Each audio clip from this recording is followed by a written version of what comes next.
안녕하십니까? 36.5 건강 스튜디오의 의사 임지은입니다. 식사 후 찾아오는 춘곤증 같은 졸음을 대수롭지 않게 여기시지는 않습니까? 식사만 하면 몸이 나른해지고 머리가 멍해지는 이 현상이 사실은 우리 건강을 갉아먹는 아주 위험한 경고일 수 있습니다. 이것이 바로 혈당 스파이크입니다. 혈당 스파이크는 혈당이 급격히 치솟았다가 다시 뚝 떨어지는 현상을 말합니다. 단순히 당뇨병 전조나 체중 증가의 문제가 아닙니다. 이 현상이 반복되면 우리 몸의 노화 속도가 빨라집니다. 인지 기능이 떨어지고 치매 위험까지 높아집니다. 최근 연구에서는 알츠하이머병을 제3형 당뇨병이라고 부를 정도입니다. 특히 50대 이상 시니어의 건강 수명을 지키기 위해서는 혈당 스파이크 관리가 필수입니다. 그렇다면 이 위험한 혈당 스파이크는 왜 생기는 것일까요? 원인은 바로 우리가 매일 섭취하는 가속 노화 식사에 있습니다. 가장 큰 주범은 단순당과 정제 곡물입니다. 단순당은 설탕이 든 모든 청량 음료나 주스, 초콜릿 같은 디저트류를 포함합니다. 정제 곡물은 흰쌀밥, 빵, 떡, 국수, 감자 등 하얀색을 띠는 대부분의 곡식입니다. 이러한 음식은 흡수가 매우 빨라 혈당을 폭발적으로 올립니다. 마치 포도당을 그대로 마신 것처럼 혈당 지수가 매우 높습니다. 혈당이 급격히 오르면 췌장은 이를 처리하기 위해 과도하게 인슐린을 분비합니다. 이 인슐린 분비가 많아질수록 우리 몸은 노화되고 혈압은 올라가며 수면의 질까지 떨어뜨립니다. 더 심각한 문제는 인슐린이 과도하게 나올 때 포도당이 근육으로 가지 못하고 원치 않는 세 곳의 지방으로 저장된다는 점입니다. 바로 뱃속의 내장 지방, 간에 쌓이는 지방간, 그리고 근육 사이에 끼는 근내 지방입니다. 이 해로운 지방들은 좋은 호르몬을 줄이고 안 좋은 호르몬을 늘려 식욕을 억제하지 못하게 만듭니다. 게다가 기초 대사량을 떨어뜨려 비만해지기 쉬운 체질로 바꿉니다. 혈당 스파이크가 반복되면 결국 악순환에 빠집니다. 혈당이 급락할 때 저혈당 상태가 오는데 이때는 식욕 촉진 호르몬과 스트레스 호르몬이 나옵니다. 이로 인해 통제 불가능한 배고픔이 생기고 결국 또 다시 단순당 음식을 찾게 되는 것입니다. 이 악순환의 고리를 끊지 않으면 우리의 대사 시스템과 두뇌 기능까지 급격히 망가질 수 있습니다. 구독자 여러분, 혈당 스파이크가 단순한 식곤증을 넘어 노화와 질병을 가속화하는 주범임을 확인했습니다.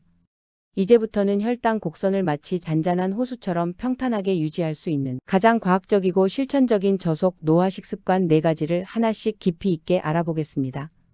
이 4가지 원칙을 기억하시고 실천하신다면 여러분의 건강 수명은 확실히 늘어날 것입니다. 첫 번째, 액체 탄수화물을 완전히 끊으십시오.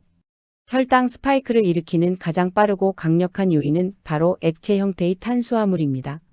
설탕이 듬뿍 들어간 콜라나 사이다 같은 청량 음료는 당연히 피해야 합니다. 하지만 의외로 많은 분들이 건강하다고 착각하는 것이 바로 착즙 주스나 스무디입니다.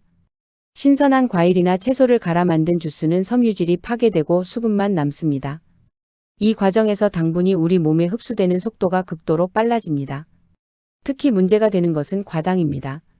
과당은 우리 몸의 다른 당과 달리 주로 간에서 대사됩니다. 미국과 멕시코 콜라에 흔히 사용되는 액상과당은 알코올만큼이나 간에 해롭다고 알려져 있습니다. 액상과당을 섭취하면 간은 이를 지방간의 형태로 저장하려는 경향이 강해집니다.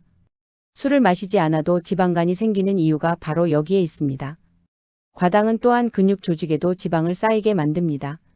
즉 근육의 마블링을 만드는 것입니다. 근육 내에 지방이 끼면 근육의 인슐린 저항성이 악화되어 근육이 제 기능을 하기 어려워집니다. 동시에 과당은 우리 뇌의 식욕 억제 능력까지 떨어뜨립니다. 충분히 먹어도 배가 고프고 식욕 조절이 안 되는 악순환을 유발하는 것입니다. 해결책은 간단합니다. 과일은 껍질과 섬유질을 그대로 섭취할 수 있도록 통째로 드십시오.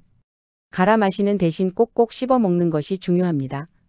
특히 아침 식사로 과일이나 채소 주스만 드셨다면 지금 당장 중단하십시오. 아침에는 단백질을 충분히 섭취하여 혈당을 안정시키고 포만감을 오래 유지해야 합니다. 액체 탄수화물 대신 물이나 무가당 차를 선택하는 것이 현명한 첫걸음이 될 것입니다. 이 습관 하나만 바꿔도 대사 건강이 눈에 띄게 개선되는 것을 경험하실 것입니다. 두 번째, 당 흡수를 늦추는 식단을 따르십시오. 혈당 스파이크를 방지하는 두 번째 원칙은 음식을 천천히 흡수되도록 식단을 구성하는 것입니다. 우리 몸이 탄수화물을 소화하는 속도를 늦추어야 췌장이 과부하 걸리는 것을 막을 수 있습니다. 이것이 바로 저속 노화 식단의 핵심입니다. 저속 노화 식단의 기본은 정제 탄수화물을 통곡물로 바꾸는 것입니다. 흰쌀밥 대신 현미, 잡곡, 통밀빵을 선택하십시오. 흰쌀밥의 당 지수는 포도당과 비슷한 80에서 90 사이로 매우 높습니다. 이는 혈당을 빠르게 올리는 주범입니다. 하지만 통곡물에는 섬유질이 풍부하여 당분의 흡수 속도를 늦춥니다. 식사 순서도 중요합니다. 음식을 먹는 순서만 바꿔도 혈당 관리에 큰 도움이 됩니다. 식사 시작 시 채소, 쌈채소, 해조류 등 섬유질이 풍부한 음식을 먼저 드십시오. 섬유질은 위장관에서 당분이 흡수되는 것을 물리적으로 막아 혈당 상승을 완만하게 만듭니다. 이후 단백질이 풍부한 반찬을 드시고 마지막으로 탄수화물인 밥을 드시는 것이 이상적인 식사 순서입니다. 또한 식단 구성의 중심을 채소와 콩류로 옮겨야 합니다. 지중해식 식단이나 마인드 식단처럼 전 세계적으로 인정받는 건강 식단의 공통점은 채소와 콩이 중심이 된다는 것입니다. 콩에는 단백질과 함께 복합 탄수화물 그리고 풍부한 식이섬유가 들어있어 혈당 안정화에 탁월합니다. 고기 위주의 식사 대신 콩이나 두부 같은 식물성 단백질의 비율을 늘리는 것이 현명한 선택입니다. 이러한 식습관은 단순히 혈당을 낮추는 것을 넘어 장기적으로 치매 발병률을 현저히 낮추고 인지 기능 저하 속도를 늦춘다는 연구 결과도 있습니다. 올바른 식단을 통해 혈당의 급격한 변동을 막고 우리 몸의 대사 시스템이 안정적으로 작동하도록 도와야 합니다. 천천히 먹고 통곡물을 선택하며 채소를 먼저 드시는 이 작은 습관들이 건강한 노후를 위한 큰 차이를 만들 것입니다. 세 번째, 근육의 당 처리 능력을 높이십시오. 아무리 식단을 조절해도 움직이지 않는다면 혈당 스파이크를 완벽하게 막을 수 없습니다. 세 번째 원칙은 바로 근육의 당 처리 능력, 즉 대사 성능을 높이는 운동입니다. 근육은 우리 몸에서 혈당을 가장 안전하고 효과적으로 사용할 수 있는 가장 큰 에너지 창고입니다. 식사 후 혈당이 올랐을 때 이 당분을 처리하는 가장 좋은 방법은 근육이 이를 신속하게 흡수하여 사용하는 것입니다. 규칙적인 근력 운동과 유산소 운동은 이 근육의 당 처리 성능을 높여줍니다. 근육의 대사 능력이 좋을 때는 많은 양의 탄수화물이 들어와도 근육이 신속하게 에너지를 가져가기 때문에 췌장이 인슐린을 과도하게 분비할 필요가 줄어듭니다. 결과적으로 인슐린 분비로 인한 지방 축적이나 급격한 혈당 하락 같은 부작용이 줄어듭니다. 반대로 근육량이 부족하거나 운동을 하지 않으면 인슐린 저항성이 생기기 쉽습니다. 인슐린 저항성은 인슐린이 충분히 분비되어도 근육이 포도당을 제대로 흡수하지 못하는 상태를 말합니다. 이렇게 되면 근육은 에너지 병목 현상을 겪고 남는 당분은 고속도로가 넓어진 지방 조직으로 몰려가게 됩니다. 이는 내장 지방을 축적시키고 인슐린 저항성을 더욱 심화시키는 악순환을 만듭니다. 운동은 혈당 곡선의 높이를 결정하는 중요한 요소입니다. 현재 나의 근육 상태와 대사 건강이 어떤가에 따라 같은 음식을 먹어도 혈당 스파이크의 정도가 다르게 나타납니다. 근육량이 충분하고 평소에 활동량이 많다면 식후 혈당 상승이 문제가 되지 않을 수 있습니다. 따라서 유산소 운동으로 칼로리를 소모하는 것은 물론 근력 운동을 통해 근육량을 늘리는 것이 가장 중요합니다. 근육은 나이가 들수록 자연스럽게 줄어들기 때문에 특히 시니어 세대는 근력 운동을 게을리해서는 안 됩니다. 간단한 스쿼트나 계단 오르기, 아령 들기 등 본인에게 맞는 근력 운동을 꾸준히 실천하십시오. 튼튼한 근육이 건강한 대사를 보장하고 혈당 스파이크를 막아줄 것입니다. 네 번째, 스트레스와 수면 관리를 병행하십시오. 혈당 관리는 식단과 운동만으로는 완성되지 않습니다. 마지막 네 번째 원칙은 우리의 통제 밖에 있는 것 같지만 가장 강력한 영향을 미치는 스트레스와 수면 관리입니다. 우리의 대사 건강은 잠과 스트레스에 매우 민감하게 반응하도록 설계되어 있습니다. 스트레스를 받으면 우리 몸에서는 코르티솔 같은 스트레스 호르몬이 분비됩니다. 이 호르몬은 혈당을 올리는 작용을 하여 인슐린 저항성을 유발하고 혈당 스파이크의 높이를 더욱 키웁니다.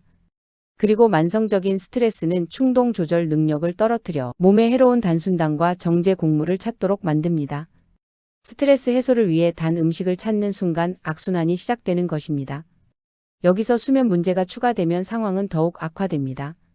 수면의 질이 떨어지면 다음날 스트레스 호르몬이 더욱 증가하고 이는 다시 식욕을 통제하지 못하게 만듭니다.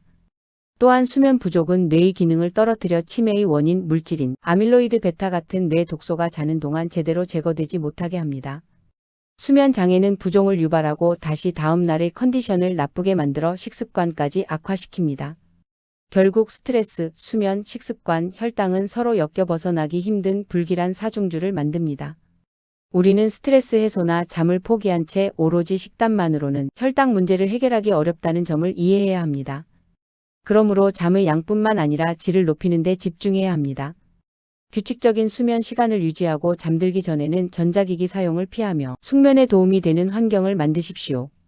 스트레스 관리는 명상, 가벼운 산책, 취미 활동 등 자신만의 건강한 방식으로 해소해야 합니다. 케이크나 콜라를 먹는 것은 일시적인 위안일 뿐 실제로는 스트레스 호르몬을 더욱 늘립니다. 근본적인 스트레스와 수면의 관리가 이루어져야만 우리의 몸과 뇌가 혈당 스파이크의 악영향으로부터 완전히 해방될 수 있을 것입니다. 구독자 여러분, 오늘 우리는 혈당 스파이크의 실체와 이를 막아줄 4가지 저속 노화 식습관을 깊이 있게 살펴보았습니다. 단순당과 액체 탄수화물을 끊고 통곡물과 채소 중심으로 식단을 바꾸십시오. 여기에 규칙적인 운동으로 근육의 당 처리 능력을 키우고 숙면과 스트레스 관리까지 병행한다면 여러분의 혈당 곡선은 안정될 것입니다. 혈당 관리는 단순한 다이어트나 질병 예방을 넘어 우리의 삶의 질, 인지 기능 그리고 활기찬 노년을 결정하는 핵심 요소입니다. 오늘 배운 원칙들을 일상에서 꾸준히 실천하시어 혈당 스파이크 없는 건강하고 행복한 삶을 누리시기를 응원합니다. 앞으로도 저희 36.5 건강 스튜디오는 여러분이 건강할 수 있도록 가장 쉬운 방법부터 전문적인 정보까지 차근차근 알려드리겠습니다. 여러분의 하루가 조금 더 가볍고 숨이 조금 더 편안해지기를 진심으로 바랍니다. 지금의 이 36.5도처럼 내일도 편안하고 따뜻한 하루 되시길 바랍니다. 36.5 건강 스튜디오였습니다.